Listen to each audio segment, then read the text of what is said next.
Aujourd'hui, Bet Shvat, le deuxième jour du mois de Shevat.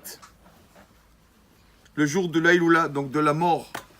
Le jour de la mort d'un tzaddik que vous connaissez tous par ses histoires et par sa sagesse. On va un peu parler de lui aujourd'hui parce que ces histoires nous font beaucoup de bien pour avancer dans la Torah.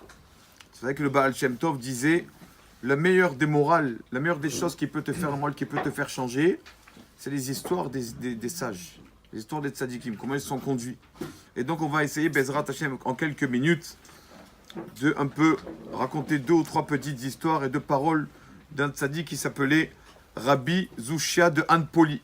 Rabbi Zushia, tout le monde connaît, il y a deux frères, ils étaient deux frères, Rabbi Elimelech, Rabbi Zushia. C'était l'élève du Baal Shem Tov. Donc c'était vraiment un tzaddik amour, Rabbi Zushia. D'abord déjà, un jour, sa maman a reçu des invités. Sa maman a reçu des invités.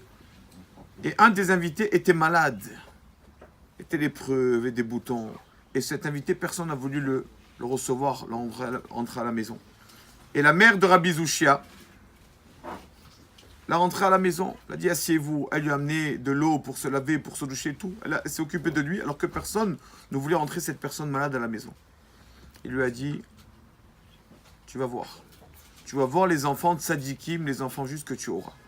Et bien sûr, elle a eu plusieurs enfants, dont deux, Rabbi Elimelech et Rabbi Zushia. Donc déjà, grâce à ça, grâce à cette petite action, qu'elle a fait, qu'elle a rentré une personne malade, parce que malheureusement, c'est vrai que des fois, on fait rentrer à la maison, on invite qui? Nos amis, les personnes avec qui nous sommes bien. Alors que c'est tout le contraire. On peut inviter nos amis à la maison. Mais qui tu dois inviter à la maison? C'est les personnes avec qui tu t'arranges pas trop, un peu pour calmer les tensions, les personnes qui sont un peu loin, pour les rapprocher. Nous, on fait tout le contraire. On fait rentrer à la maison que les personnes qui nous arrangent. Rabbi Zushia, cet enfant il était akshan, têtu, très têtu. Rabbi Zushia. À quel point il était têtu? Vous savez à quel point il était têtu plus que nous? Qu'est-ce qu'il faisait? Quand sa maman ne voulait pas lui donner quelque chose, qu'est-ce qu'il faisait? Tu veux pas me donner? Ça va, je mange pas. Tu veux pas m'acheter ce jouet? Je mange pas. Une demi-journée, une journée entière. L'enfant, il a 6-7 ans, il jeûne. Il jeûne pour que sa mère lui donne, les choses. Et un jour, Rabbi Zushia entend un cours de Torah. Il entend le cours de Torah, il entend que chaque personne a ses traits de caractère. D'accord? Mais c'est à lui de ces traits de caractère les conduire. Est-ce que ça soit dans le bon ou dans le moins bon? Être têtu, c'est vrai que ça peut être un défaut. Quand tu es têtu pour rien. Ou pas, mais ça peut être aussi une qualité.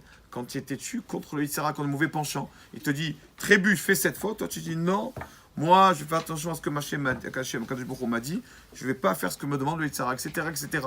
Donc, il a dit, je vais changer maintenant. Et ce caractère d'être têtu, il a utilisé ça dans la sainteté, dans la Kedusha. D'être têtu, c'est-à-dire quoi? De pas, tous les jours, je dois faire mon Télim, je le fais. Je dois faire ma page de Gomara, je la fais, je suis têtu. C'est rien qui pourra m'empêcher de servir à Kadosh Baruch Hu. Donc, on voit aussi, c'est le Rambam qui le dit en fait, que toute personne a son caractère, mais il n'y a pas de...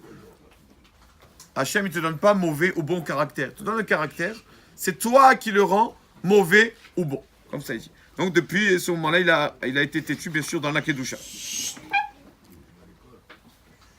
Deuxième chose, pour montrer l'amour qu'il avait envers le peuple d'Israël, Rabbi Zushia. Regardez, Rabotai, c'est magnifique cette histoire.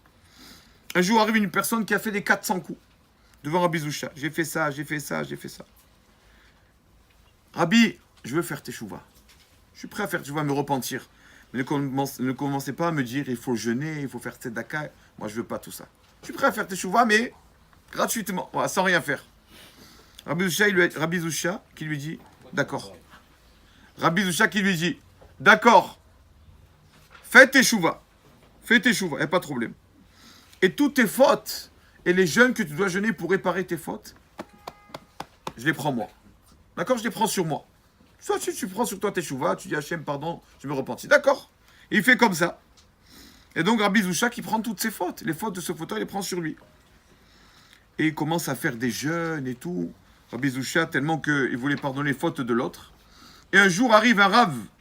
C'est Rabbi Zushia. Rabbi Yechiel Michal. Et ce Rav, quand il voit ce Rabbi Zushia, il dit, attends, je comprends pas. Je vois sur ton front que tu as fait ça, ça et ça. Comment toi, Rabbi Zusha? Qu'est-ce qui t'arrive? Qu'est-ce que tu as fait? C'était les fautes en fait de l'autre personne.